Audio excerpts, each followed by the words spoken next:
Alright guys, welcome back into another PGA DFS live video. This week we got the At&T Pebble Beach Pro-Am. Pebble Beach there, huh? Interesting on the cover there. Anyways, got the Pebble Beach Pro-Am here. It's going to be a good event. Real quick, I just want to do the recap as always from the previous video on Monday. This is going to be a 3-course rotation event. So with that, each golfer will have a chance to play on each of those courses. Typically, it's Spyglass that's played a little bit harder, and typically it's Monterey Peninsula that plays a little bit easier. Now, given the weather, that could change. It looks like on Saturday it's supposed to be a little bit windy, like 15-mile-per-hour winds, and it's supposed to be around the 50s the whole week. So, I'm not too worried about the weather being a significant factor, especially in terms of people making the cut. But this is a week with it being a 3-round cut event where you could target the studs and duds lineup a little bit more, do the value plays a little bit more. The only problem is this week is that we don't have that many good value plays. So, the good value plays that we do have could be a little bit more chalky this week. So, that creates an interesting kind of gap for us this week. And that's kind of going to be the breakdown for this week. Going to be going over kind of the price and tiers once again. Going to elaborate on some plays a little bit more in depth this one. And if you guys have any questions at each tier, feel free to get those in. So I do want to start off with Matt Kuchar. Actually, this was one that I saw a lot of people chiming in about on Twitter and stuff like that. He does have good course history, and he does seem to be coming into some decent form. He did kind of relatively do poorly at the Hawaii starts, and that could very well be a result of what happened last year at Hawaii after his victory with the caddy thing.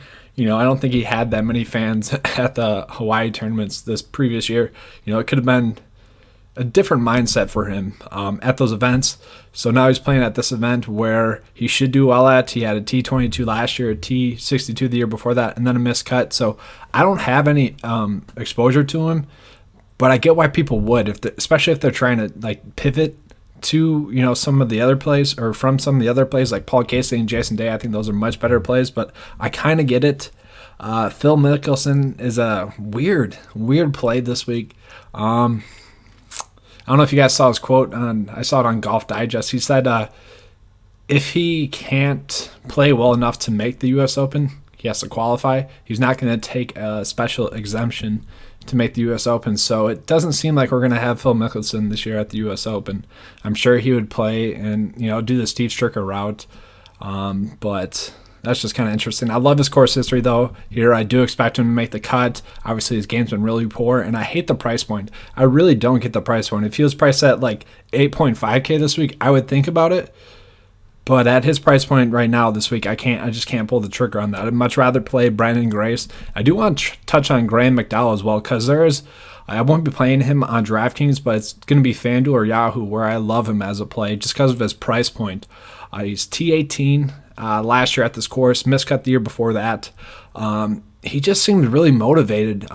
He won last week on the European Tour, and he had a miscut, I think, 2 weeks prior to that. But other than that, he has just been dominating.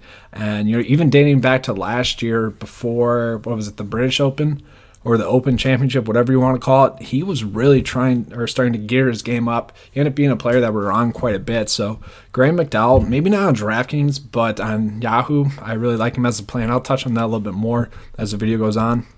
For the high tier, that's pretty much it. Jordan Spieth, I don't like him as a play this week just because of his, recent form isn't the best. You would expect him to, make the cut just because he's a grinder. He does get that extra round in there to kind of grind it out, and he can score as well. So, I don't like the play, and I don't like it either, but I could see why someone would talk themselves into it. And then Victor Hovland is another play I want to touch on because, he made the cut here at the U.S. Open last year, and that was when he was playing much harder. The fairways were a lot harder to hit. He's a good greens and regulation player, and he is just a really solid stat fit. The Farmers was an event where, or not the Farmers, the Waste Management was an event where we knew really not to play Victor Hovland. But this week is an event where he's seen success at already. And his stats are really lining up for him to have a good week. So, I don't mind that play. I don't have any of him. I've really tightened up my player pool this week, but I kind of get it. Before we get into kind of the rest of the plays on the DraftKings side, I'm going to go over some questions. And this is going to be something that I do going forward. So I'll send out a tweet on Wednesdays on the Twitter page, just going over some questions that you guys want to be addressed on the live stream. And then also I'm going to start putting it in the main video throughout the week, just questions for the live stream as well, just so we can get those taken care of. So the main question that we got was lineup construction and kind of what to do with that because of the 3-round cut event. And pretty much, the mid-tier is stacked at Daniel Berger, Cameron Champ, Alex Noren, Russell Knox, Adam Hadwin. You could go with Rafa and Kisner as well if you wanted to. That is just stacked this week. You could definitely go that route. But with it being a 3-round cut event, I really don't mind the idea of doing studs and duds approach at all. You could pay up for Dustin pretty easily this week. You could also pay up for, Paul Casey and Jason Day if you want to make that lineup route as well. Had a specific question coming in about, when you know how many lineups you're going to submit for the week. So if it's going to be like 3 to 10 or so, you establish your core there, and typically your core should be around 4 players or so, and then you just make your builds around that. So the first build, obviously 6 players in. You take the one out of that build that you think has the lowest likelihood to make the cut, and you sub them out for another player in that pricing range, and you just kind of keep doing that as it goes on. So for example, for me, a couple of my lineups ended up in the, what was it? Let me pull it up.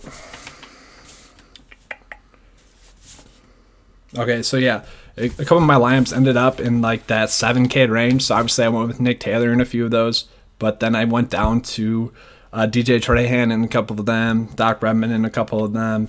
I threw Brian Stewart in one. I didn't really like that play too much this week. But that's just kind of going to be the the process to do this week. You could go up a little bit higher, Pat Perez, Scott Stallings, Nate Lashley, kind of mixing and matching those guys in as well because they're not the best at fits. But by mixing and matching, you're giving yourself the best likely outcome to get 6 for 6 across the cut line, which I do think will be rare this week. So that that'd be the strategy I deploy. All right, so getting back into the player pool this week.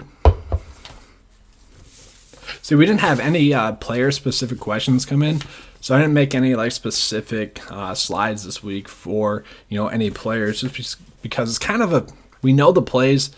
There's not as much questionable plays or question marks as to who we want to play. It's more about lineup construction this week, whereas the previous week, that player pool was pretty wide open. It could go anywhere. Obviously, Webb ended up winning it. That's kind of likely where the top player on the board wins. This week, the player pool is a lot more concentrated. We know who we're going to go with, mostly. Thoughts on Strillman and Furyk. So, Furyk, I like a lot as a play. He does worry me because, I don't know, it's kind of like Gary Woodland 2 weeks ago, where it's such an obvious play that I don't know, it's almost too good to be true, where the stats are lining up, the recent form's lining up, the event and course history is lining up. That almost just seems too good to be true, and he should be a chalky play this week. I don't see why he wouldn't be, but it does worry me. Paying 7.8K, having high exposure to Jim Furyk just worries me. Kevin Strillman, he's a great stat fit. Let me pull up his course history here real quick, or event history. Yeah, his event history is great. So he's great at toll driving, great at ball striking. Obviously, that's who he is as a player, but his other stats have really been lacking. He's pretty much 130 or worse in every other stat, except for par 5 scoring. He has been scoring on the par 5s. He's T28 in that. Obviously has good event history, T7, 6, T14, T17. So he's just such a head scratcher because typically he's been one of those players that we could just roll with, like Webb Simpson, like Charles Howell, Lucas Glover's typically one of those players as well, Scott Piercy, where you can just roll with them each and every week, knowing that a majority of the time they're going to make the cut. He's really been slacking and struggling recently. At that price point, I can't pay for that recent form. I just can't do it. There's better plays around him that I'd rather go with. Sung Kang grades out much better. He's in much better recent form. Has similar course history. Yes, he does have a mixed in there, but T14 and T17 in there as well. Don't mind that. Hey, thanks, Connor. Appreciate that. Let me pull up Kisner. So Kisner, it's kind of like, so last week, who was it? Benny Ann was really chalky last week, and that shocked me. That really shocked me because there were so many good plays right at his price point as well. You had Daniel Berger, you had Russell Knox, Brian Harmon, and there was quite like 3 other plays that you could go with as well. My point is that's kind of the same thing with Kevin Kisner this week. I'm not sure he's going to be chalky or not, but if he was like the only solid play in that price range, I would go with him. But there's other plays I would just rather go with. Daniel Berger, Cameron Champ, Alex Norn, Knox, Rafa, and Hadwin are all plays I'd rather go with than Kevin Kisner this week. And that's kind of sometimes the problem each week. I don't have exposure to him just because of that. There's kind of no point. Those other plays are slightly better this week. Sure, Kevin Kisner can go out and have a good week, and it really wouldn't surprise any of us. But I'm just going to roll with those other guys that we have a little bit more predictability with. Yeah, so Adam Hadwin for me, especially there. Grizzly.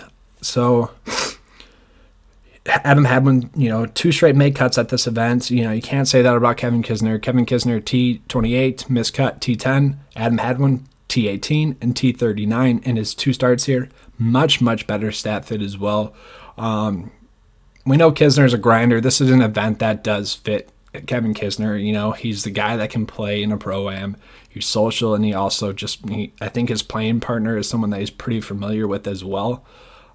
So I do get Kisner as a play. I just can't find a route where I get him into a build. Now, if I'm just loading up on the mid-tier, by all means, that's fine with me, but I just like those other plays much better. Adam Hadwin, he's top 25 in ball striking, total driving, strokes gained, total putting, and then he's top 40 in bogey avoidance and strokes gained approach. I just really like it.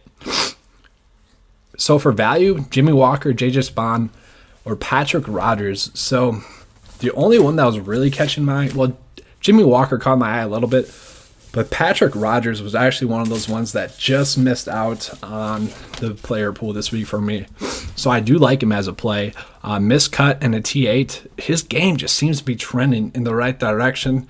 It seems like he's going to pop off a really solid event here shortly.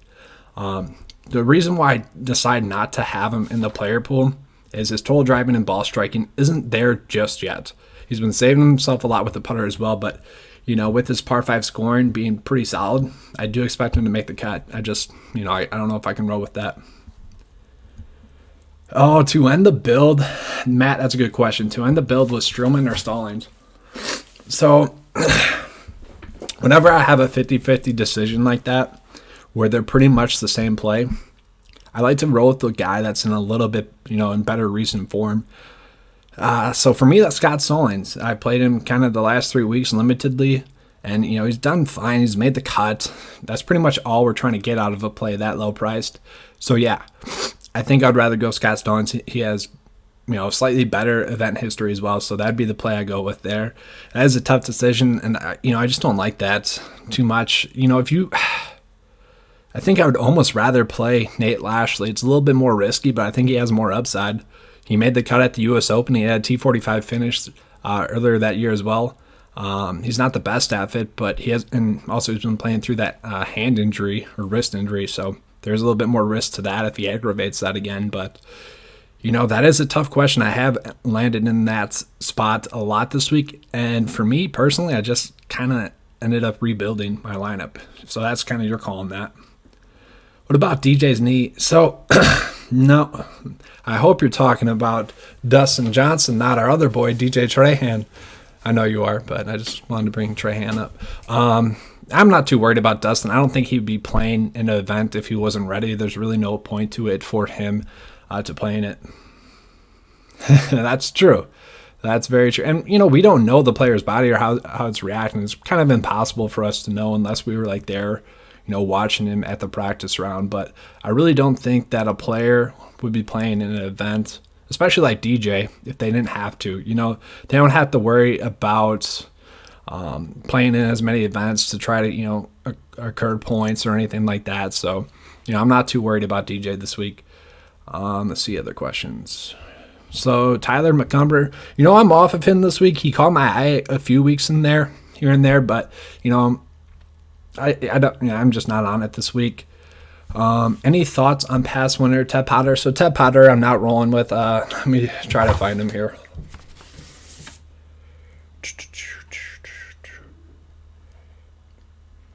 Yeah, so that price point, I can't pay for Ted Potter at that price point. If he was like 6.3K, I might think about it, but at 6.9K, that's just too much. I'd rather go with other value plays like Trey Hand, Adam Shank, Doc Redman, or try to get up to Nick Taylor as well. Other questions? So, does anyone know if Knox is chalky or not? That is a good question, Matt. Because I don't look at other people, I like to stay.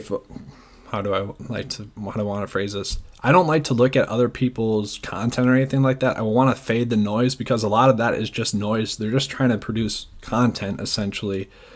And, they have like 2-3 other people on like videos or, podcasts. The content just kind of gets mixed up and you don't really get the message that they're trying to send across. So I don't know if Knox is really getting talked up that much. If he was getting talked up a ton, sure, fade him in a couple of GPPs. There's plenty of good mid-tier value in there. Alex Norn is kind of being like Bubba Watson this week for me, where I keep ending up on him more and more as the week goes on. And I would be on him a lot more if he had any event history in the last 4 years here, but he doesn't. But, in GPPs, I'm fine doing that. It really just depends on how many lineups you're building. If you're building 10 or more, probably fade them in a good amount, but a majority of them I'd try to have Knox in. So what value would be your favorite? So, Nick Taylor priced at 7K. I know that's not exactly a value play, but that is by far my favorite, like most mispriced play. For favorite value, I don't have a favorite value. Well, I do. It's at Strahan, but like the previous weeks where I was really confident in my favorite value play, I'm not this week. I do like his ability to score, but I also do like Doc Redman as well. And so I like Adam Shank as well. They're kind of, in that same range. So if you're ending up with your lineups, it really depends on how many lineups you're building this week. I'm building a decent amount. I'm not playing as much cash this week just because the weird, style of event. But yeah, it'd be Trahan, Redman, and Shank in that order for value.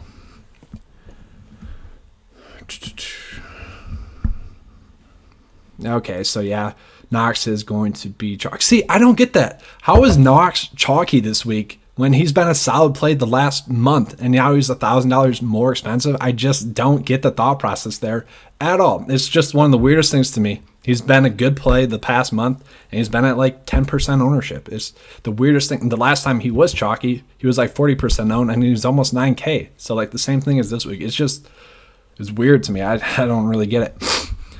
Jason Duffner, Bill Haas, or Brandon Wu. So Brandon Wu, I get why he's getting talked up. He's made the last 3 cuts or his last 3 starts on tour, and he also made the cut here previously, I think at the U.S. Open, or it was an amateur. I don't see a path for me playing him. Like I said, I'm really trying to tighten up my player pool, but he'd be the one that I would go with the most if you had to go that route. I'm going to start to get into some FanDuel plays and Yahoo plays. If you guys have any more questions, though, keep firing them off. All right, so on the FanDuel side of it, they did a pretty good job of pricing here. There was one play that really stood out to me, and that was Matthew Naismith at 8.4K. I really do like that price point for him. That's a play that I didn't touch on earlier, but we're getting him a little cheaper on FanDuel, and he's a guy that's in really good form. He's a really good stat fit. It's a play that I do like quite a bit, but I'll get a lot of my exposure to him on FanDuel this week. Nick Taylor's a good price point there as well. Doc Redman, DJ Trahan. So typically on FanDuel and Yahoo, I like to play a little bit more risky, so I'll typically be playing at least 2 of those guys in a build and doing like a studs and duds approach just because FanDuel typically allows you to do that as well.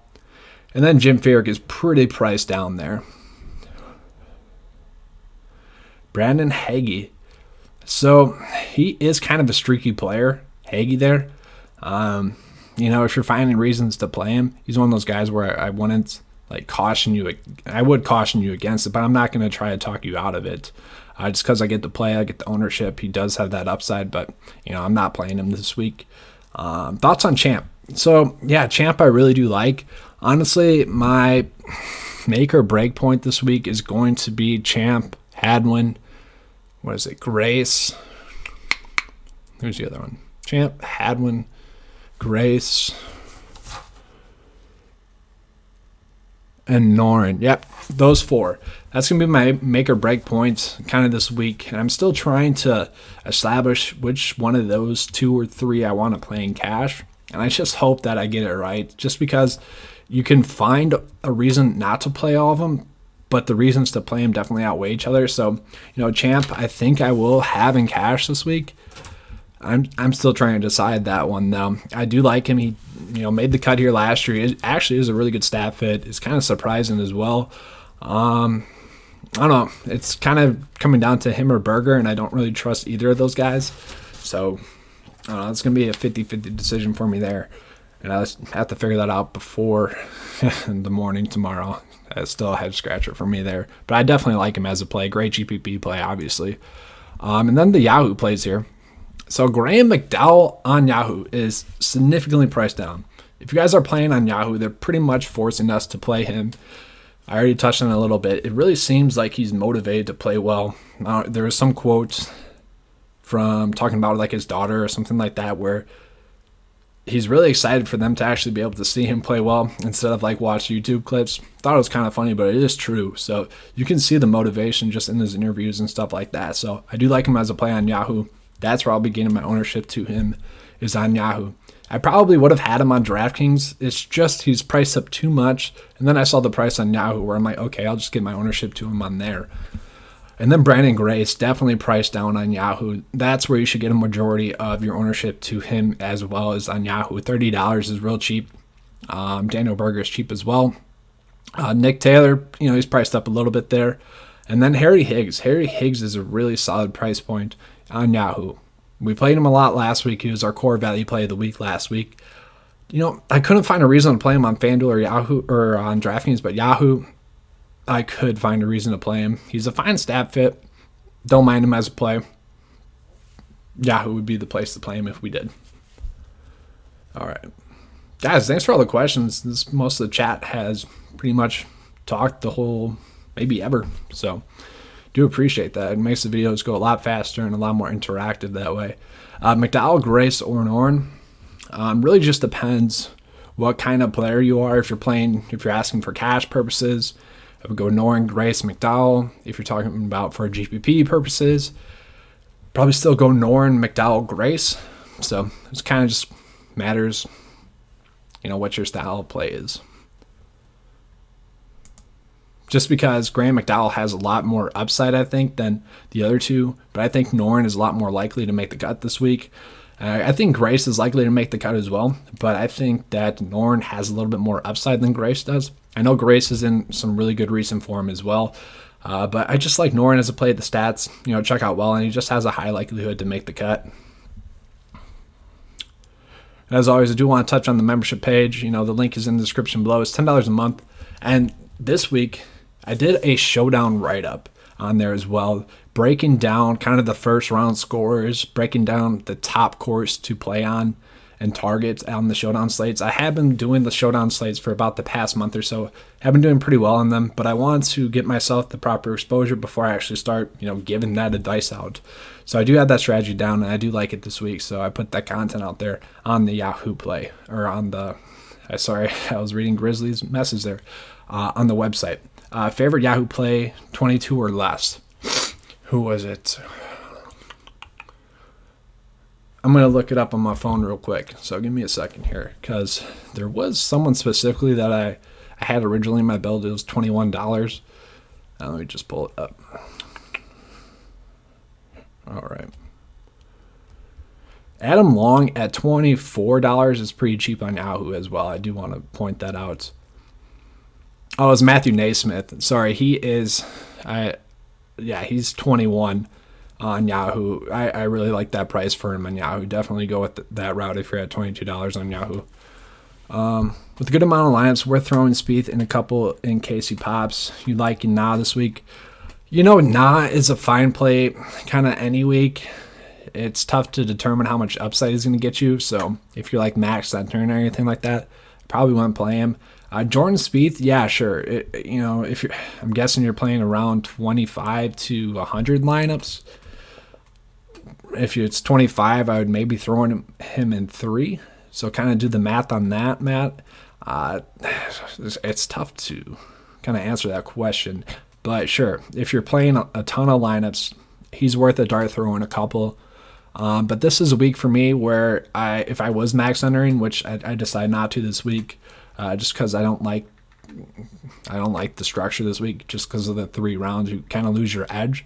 But if I was max entering, I wouldn't have him. I'd try to have a concentrated player pool, just so that if it does hit really big. Joshua asks, what about Gay and Streelman? Good history, weak form. What's Gay's price point? I forget. Because Gay caught my eye slightly, a lot more than Streelman did. I forget his price point.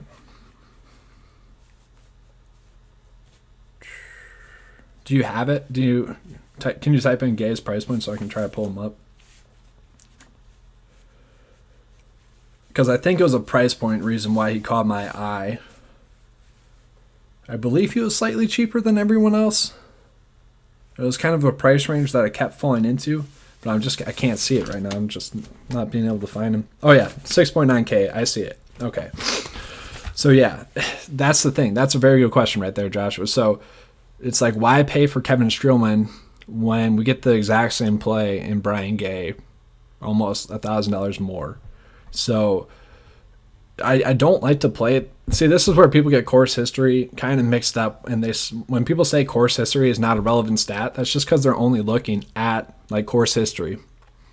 When it becomes a relevant stat is when you add it into stat fit and recent form, and then it becomes relevant. So like Brandon Grace is in good, recent form, good stat fit, and he does have good event history. So that's when we can factor that in there. For Brian Gay, sure, it's a good thing that he has good event history, but Brian Gay in those previous years was playing really well, or playing decently well. So he was someone that we could turn to and play a little bit. All right, Matt has a question. Favorite play, 10K, 9K, and 8K range on FanDuel. Let me pull that up. Again, I'm guessing 10K and below, 9K and below, 8K and below. Let me just go back to that screen real quick. Okay, so yeah, it was Jim Furyk for kind of the 9K range. So I don't know if it's 9K or lower. Definitely Jim Furyk, though, for that kind of range there. Below 8K, Redmond. It's tough. FanDuel did a good job with their pricing this week for sure. And then kind of my favorite high tier play on Yahoo, essentially, or on FanDuel, essentially. Let me pull that up.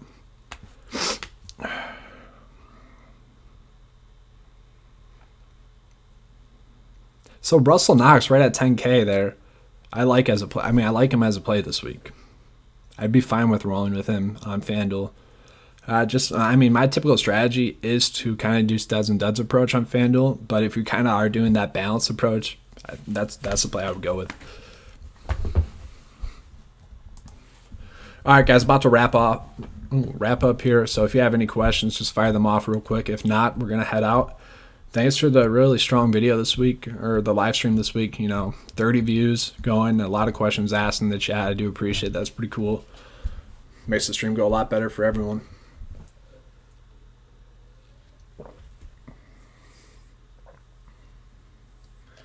Give it about 30 more seconds here.